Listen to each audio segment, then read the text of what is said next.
I'm going to just emphasize and expand a little bit on one of the most common psychiatric disorder, which is depression, late life depression.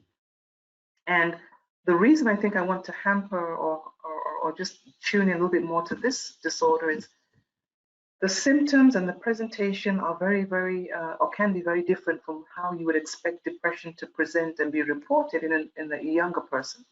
So in an older person, there is very often little attempt by the person asked to say, oh, you know, I really feel down. I've lost interest in doing things. I just don't feel myself.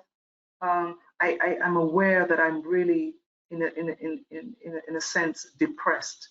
Many times in the elderly, because of that stoic generational attribute of, you know, forging ahead, pushing through, you know, certainly different sorts of things that they have, you know, gone through in their lives, they often don't recognize it in themselves. And so many a times it is that, you know, overemphasis on those aches and pains. It is that emphasis on, oh, you know, I really don't sleep like I used to. Just all sorts of different symptoms that, if well recognized, can be actually pinpointed down and all attributed to perhaps just depression. And then when that's treated properly, you often have a lot of symptom burden relief. So a variety of symptoms then suddenly become much more tolerable, and it can be very gratifying for the person who is taking care of that person or who is treating that person. All right, so one of the other things I wanted to hamper on is the fact that in late life depression, we also have a few symptoms of this disease that often mimic dementia for the same, you know, for reasons that are not totally clear. We often find that in older folks, a loss of memory, a loss of interest in doing certain things and so on can actually be more attributed to depression, but often misdiagnosed as being dementia.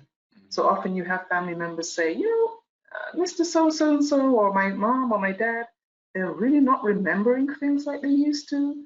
They're not really interacting and going on trips or going shopping, or, you know, I think they're just getting, you know, it's just dementia. It's kind of what we expect at this age.